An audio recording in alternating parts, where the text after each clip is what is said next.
नमस्कार, तुमचं स्वागत आहे माझ्या किचनमध्ये. आज मी तुम्हाला डाळिंबीची उसळ दाखवणार आहे.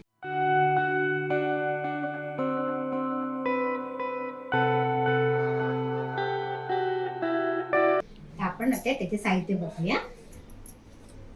हे मी 200 ग्रॅम वाल घेतलेले आहेत, सोलून घेतलेले आहेत. हे मी 2 दिवसापूर्वी भिजत टाकले होते. त्याला बघा किती छान मोड आलेले आहेत.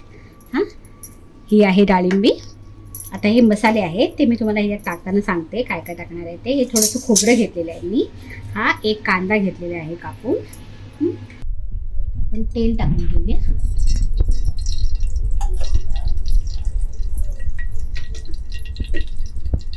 तेल थोडं गरम होऊ दे चांगलं. मग आपण याच्यामध्ये 1 चमचा जिरं चांगलं तडतडून घेऊया.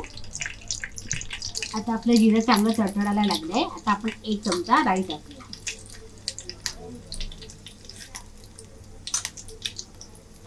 ते पण चांगलं तडतडून घेऊया. आणि मग त्यामध्ये अर्धा चमचा हिंग टाकायचा. गॅस थोडा बारीकच ठेवा.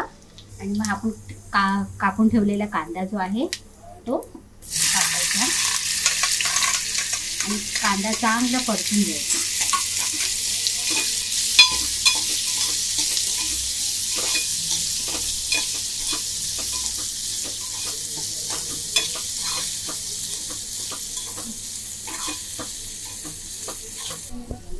आता या हिंगावरतीच आपण डाळिंबी टाकून घ्यायचे. ती पण चांगली परतून घेऊ.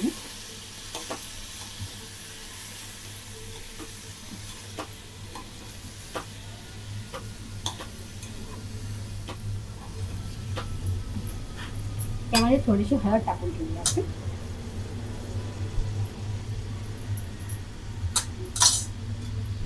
ती पण चांगली परतून या डाळिंबीला थोडीशी वाफ काढून घ्यायची.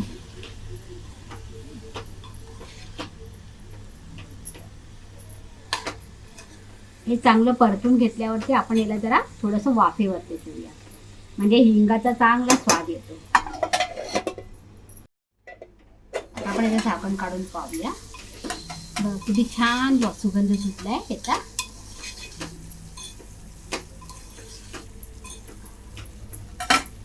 आता आपण याच्यामध्ये मिरची पावडर टाकूया. तुम्हाला जितकं तिखट हवं असेल तितकं तुम्ही मिरची पावडर टाकू शकता. मी ह्याच्यामध्ये 2 चमचे मिरची पावडर टाकणार आहे.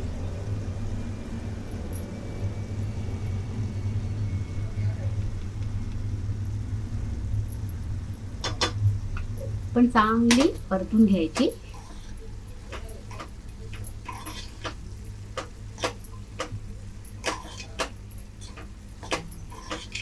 आता ही चांगली परतून झालेली आहे. आता आपण जरा झाकणावरती गरम पाणी ठेवूया आणि थोडीशी वाफ देऊया त्याला.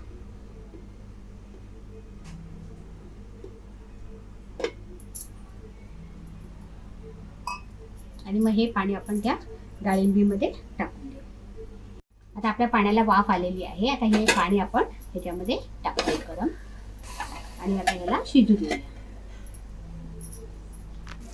आता हे थोडंच पाणी होतं. आता आपण थोडंसं थंड पाणी टाकूया.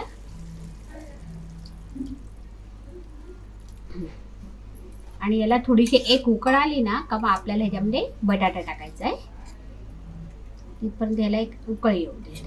बघा किती छान तरी आलेली आहे आपल्या भाजीला. डाळिंबीच्या भाजीला उकळ आलेली आहे. आता आपण ह्याच्यामध्ये बटाटा टाकून घेऊया.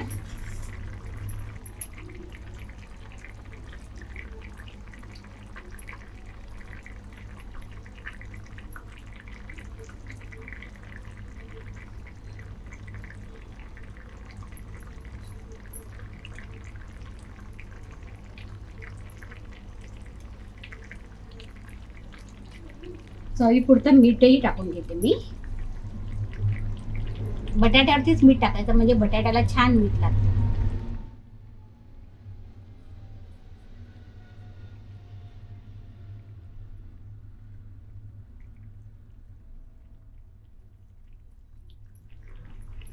आणि त्यावर मी थोडं खोबरंही शिवरून घेते.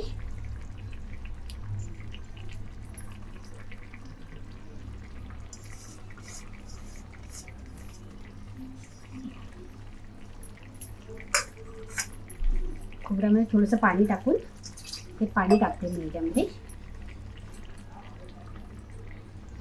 आता आपल्या भाजीला मंद गॅसवरती शिजू द्या.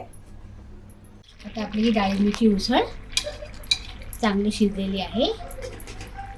आता यावर आपण थोडी कोथिंबीर शिजवूया आणि गॅस बंद केला तरी चालेल. आता ही भाजी माझी रेडी झालेली आहे खाण्यासाठी. तुम्हाला माझी ही रेसिपी आवडली असेल तर प्लीज लाईक, शेअर आणि सबस्क्राईब.